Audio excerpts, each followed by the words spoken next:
ગઈકાલે Infocity police station વિસ્તારના કુડાસણ વિસ્તારમાં લેન્ડમાર્ક એવન્યુ પાસે એક મારામારીનો બનાવ બનેલો હતો. ઉત્સવભાઈ રોહિતકુમાર પટેલે ફરિયાદ હકીકત આપેલી કે એમના પિતા શ્રી રોહિતભાઈ અને જે આ કામના મેઇન આરોપી છે મહેન્દ્રસિંહ રાઠોડ, એમને ઘણા સમયથી સંબંધ હોય અને એક કામ કરવા માટે રોહિતભાઈના મિત્રને કામ કરવા માટે ટોટલ 1,10,00,000 રૂપિયા આપેલા હતા. ગઈકાલે જે બનાવ બનેલો છે તે દરમિયાન ઉત્સવભાઈના મિત્ર ભરતસિંહ ચંપાવત જે લેન્ડમાર્ક એવન્યુમાં જીમ ચલાવે છે, એમના મધ્યસ્થી તરીકે એમને વચ્ચે રાખીને આ કામના જે આરોપી છે મહેન્દ્રસિંહ રાઠોડને સમાધાન પેટે બોલાવેલા હતા. આ જે આરોપી છે મહેન્દ્રસિંહ રાઠોડ એ પોતાની સાથે લગભગ 10 થી 12 લોકો હથિયાર સાથે છરી, ચપ્પા, જે ધાર્યું છે, લાકડી, આ અલગ અલગ હથિયાર સાથે આ કામના જે ફરિયાદી અને સાહેદો ઉપર મારામારી અને હુમલો કરેલો હતો. ગાંધીનગરના કુડાસણ સ્થિત એક ફિટનેસ જીમ પાસે સોમવારે ગત રાત્રે લોહિયાળ ખેલ ખેલાયો હતો. આ સમગ્ર મામલે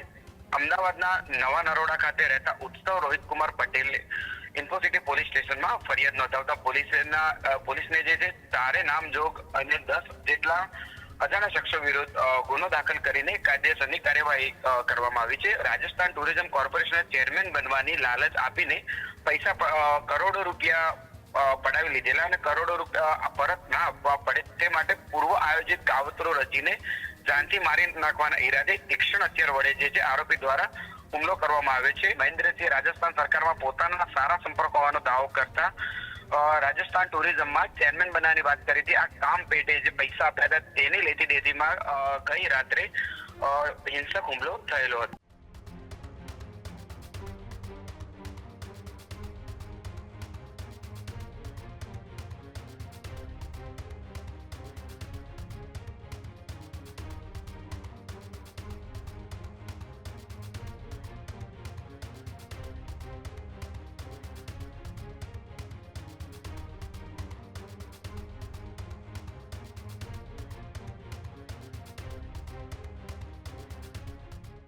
રાજ્યના પાટનગરમાં અસામાજિક તત્વો છે તે બેફામ બન્યા છે. ગાંધીનગરના કુડાસણમાં યુવક પર જીવલેણ હુમલો કરવામાં આવ્યો છે. પૈસાની લેતી દેતીમાં 10 થી વધુ શખ્સોનો આ હુમલો. છરીના ઘા મારીને યુવકને ગંભીર રીતે ઘાયલ કરવામાં આવ્યો. હુમલાખોરોએ યુવકની કારમાં પણ તોડફોડ કરી. ગંભીર હાલતમાં યુવકને અમદાવાદની ખાનગી હોસ્પિટલમાં ખસેડવામાં આવ્યો. કુડાસણમાં હુમલાથી કાયદો અને વ્યવસ્થાને લઈને ફરી એક વખત સવાલો ઉઠ્યા. જીવલેણ હુમલા બાદ સમગ્ર વિસ્તારમાં પણ ચકચાર મચી. ગાંધીનગર પોલીસે હુમલાખોરોને ઝડપી પાડવા તપાસ છે તે તપાસ તેજ કરી છે. પૈસાની બાબતે વિવાદે ધારણ કર્યું હિંસક સ્વરૂપ. ત્યારે ફરી એક વખત ગાંધીનગરમાં અસામાજિક અને લુખ્ખા તત્વો છે તે બેફામ બન્યા છે. કાયદો અને વ્યવસ્થાનો તેમને જરા પણ ડર ના હોય તેવી રીતે જાહેરમાં કુડાસણ જે વિસ્તાર આવેલો છે જ્યાં એ વાહનોની અને લોકોની અવરજવર રહેતી હોય છે, આવા વિસ્તારની અંદર પૈસાની લેતી દેતીમાં 10 થી વધુ વ્યક્તિઓ ઉપર હુમલો કરવામાં આવ્યો. છરીના ઘા મારીને યુવકને એક ગંભીર રીતે ઘાયલ કરવામાં આવ્યો છે.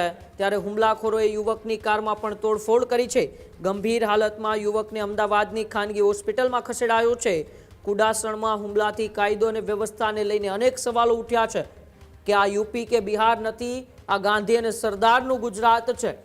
એ ગાંધીનગર છે જ્યાંથી સમગ્ર ગુજરાતની કાયદો અને વ્યવસ્થા ચાલે છે. આ એ ગાંધીનગર છે જ્યાંથી સમગ્ર રાજ્યનો વહીવટ ચાલે છે. તે જ ગાંધીનગરની અંદર લુખ્ખા તત્વો બેફામ બન્યા છે. તે જ ગાંધીનગરની અંદર આવા અસામાજિક તત્વો છે, ગેરપ્રવૃત્તિઓ સાથે જોડાયેલા લોકો છે, તે બેફામ બન્યા છે અને સામાન્ય જનતામાં પોતાનો રોફ જમાવવા માંગે છે. સવાલ એ થઈ રહ્યો છે કે આવા લુખ્ખા તત્વોને શું પોલીસનો ડર નથી રહ્યો? આવા અસામાજિક તત્વોને શું કાયદો અને વ્યવસ્થાનો ડર નથી રહ્યો? આ ગુજરાત આ એક પણ લુખ્ખા તત્વોના બાપુજીનું નથી. આ ગુજરાત એ કાયદો અને વ્યવસ્થા ઉપર ચાલનારું ગુજરાત છે. આ ગુજરાતની અંદર કોઈ પણ કાયદો અને વ્યવસ્થા પોતાના હાથમાં લેવાની કોશિશ કરશે તો પછી તેમની હાલત ગુજરાત પોલીસ કેવી કરશે એવો કડક એ દાખલો છે તે ગુજરાત પોલીસ, ગાંધીનગર પોલીસે બેસાડવો પડશે.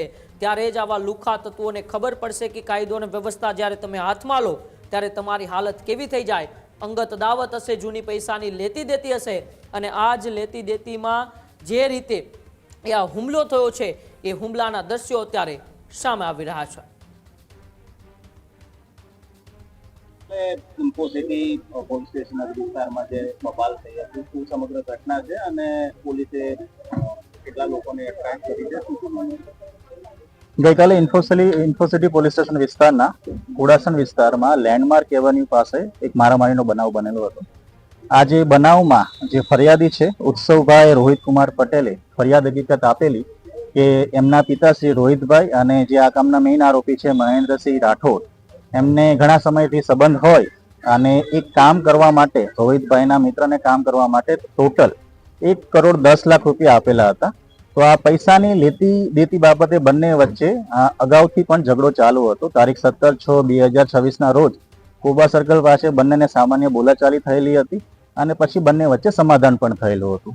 ગઈકાલે જે બનાવ બનેલો છે તે દરમિયાન ઉત્સવભાઈના મિત્ર ભરતસિંહ ચંપાવત જે લેન્ડમાર્ક એવન્યુમાં જીમ ચલાવે છે, એમના મધ્યસ્થી તરીકે એમને વચ્ચે રાખીને આ કામના જે આરોપી છે મહેન્દ્રસિંહ રાઠોડને સમાધાન પેટે બોલાવેલા હતા.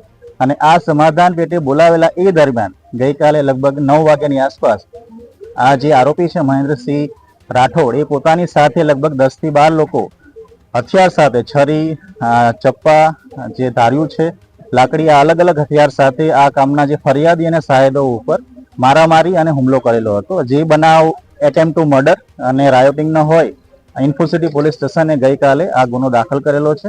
અને આ ગુનાની ગંભીરતાને ધ્યાનમાં લઈને ગઈકાલે રાત્રે જ ગુનો દાખલ થયા બાદ તુરત જ ઇન્ફોસિટી પોલીસ સ્ટેશનના ડી સ્ટાફ, અમારી જિલ્લાની એલસીબી ટીમે અલગ અલગ ટીમો બનાવીને રાત્રે જ જે આ કામના ગુનામાં સંડોવાયેલા 11 આરોપીની ધરપકડ કરવામાં આવેલી છે.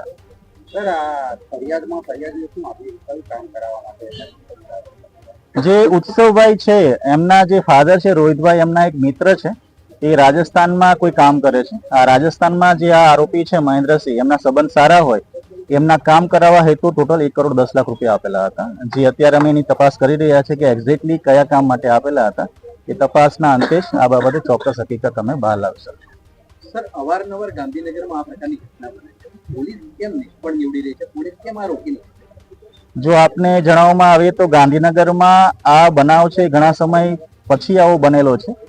જે બનાવ અગાઉ પણ બનેલા હતા, જે મર્ડરના બનાવ બનેલા છે, એ તમામ આરોપીઓમાં ધરપકડ કરેલી છે. એવા કોઈ પણ ન્યુસન્સ બનાવ નથી બન્યા કે જાહેર પબ્લિકમાં કોઈ અનનોન વ્યક્તિઓએ મારેલા હોય. આ બનાવમાં પણ એવું જ છે કે અગાઉથી બંને વચ્ચે વેર હતું, ઝઘડો હતો, પૈસાની લેતી દેતી બાબતે હતા.